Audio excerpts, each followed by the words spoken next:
Hi guys, it's Stephanie here from Little Cookie. Welcome to another video. So I decided to make some macarons today and share my process with you guys. I've been obsessed from the first time I made these. They're so delicious. So if you want to go and give it a try, let's do it.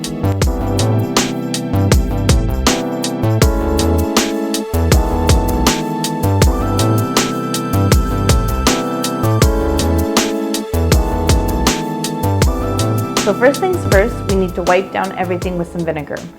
We just want to get rid of the grease because our meringue will not form if we have grease on our whisk or on our bowl. So I'm just going in with a paper towel and wiping everything down. And I also like to wipe down my spoons or any spatulas that I'll be using as well. You can't be too careful with macarons. So I've weighed out my almond flour and my powdered sugar, and I like to dump them in the sieve together and just give them a little stir to mix them up and then just sift it. Some people like to put this in the food processor to get it a little bit smoother. I don't have one, so I usually just skip this step, but it's not a huge deal.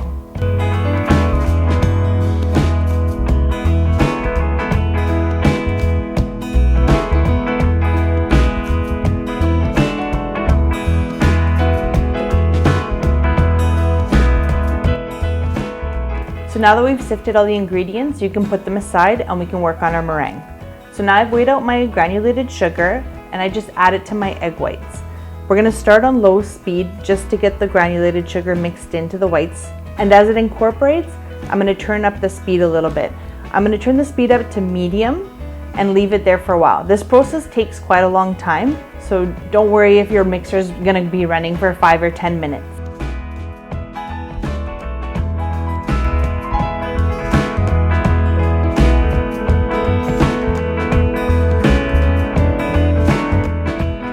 Once you get to soft peaks, you can add in your salt very slowly and then add in your vanilla as well.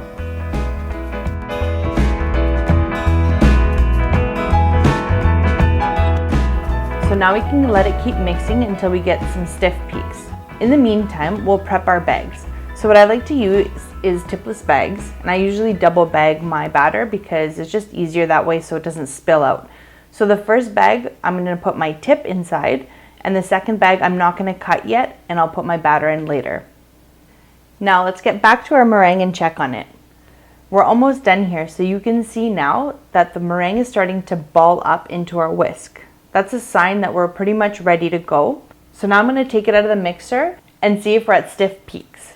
So you can see when I'm pulling my whisk out, you can see that little peak there is not flopping over. It's standing pretty straight and firm. So that's exactly what we're looking for.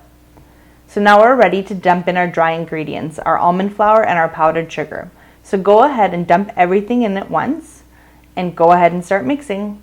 This is the macaronage part, the fun part, but also the very finicky part. This is basically the make it or break it. So dump all the ingredients in, and we want to incorporate the ingredients and mix them all together. So how we do this is we scrape the side of the bowl and we push our spatula through the middle. What we want to do is once it's all mixed in, we want to sort of squish the air out of the meringue.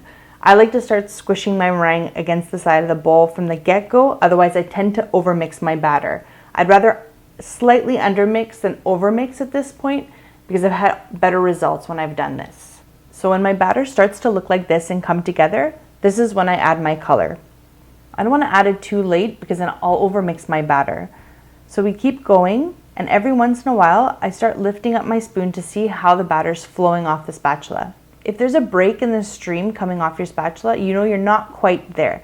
Just be careful at this point because one too many strokes of the batter or against your bowl, it might deflate the meringue too much and it'll affect your macarons. So every few strokes, I lift it up and I check. And once I have a steady stream of batter flowing into my bowl, a slow stream, you don't want a fast stream because you probably overmix it at that point.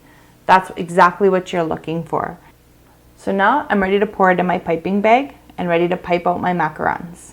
So I have a baking sheet here lined with parchment paper. I don't have any silicone mats, so I use these. You want to pipe perpendicular to the pan. So basically straight up and down, and apply a nice even pressure. And when you're almost done piping, circle your bag around just so you don't have a big tip sticking up. Once you've finished piping all your macarons, go ahead and give the tray a good few taps. I like to tap it a few times, turn it, tap it, turn it, and that will flatten out your tops of the macarons.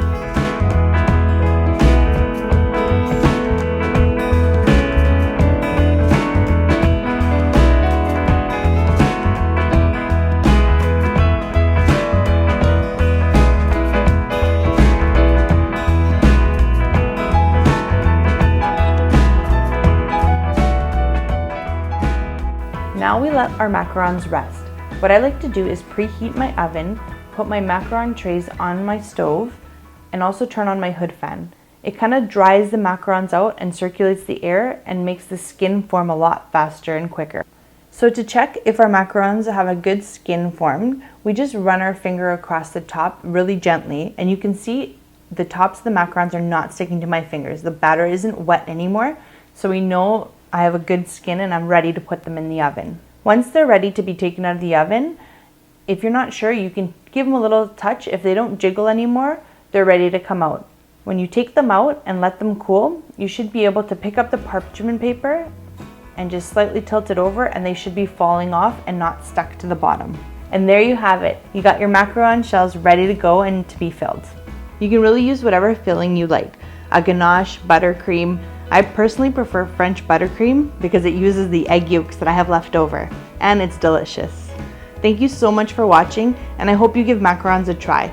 Let me know how it works out for you in the comments, and I'll see you guys in the next video.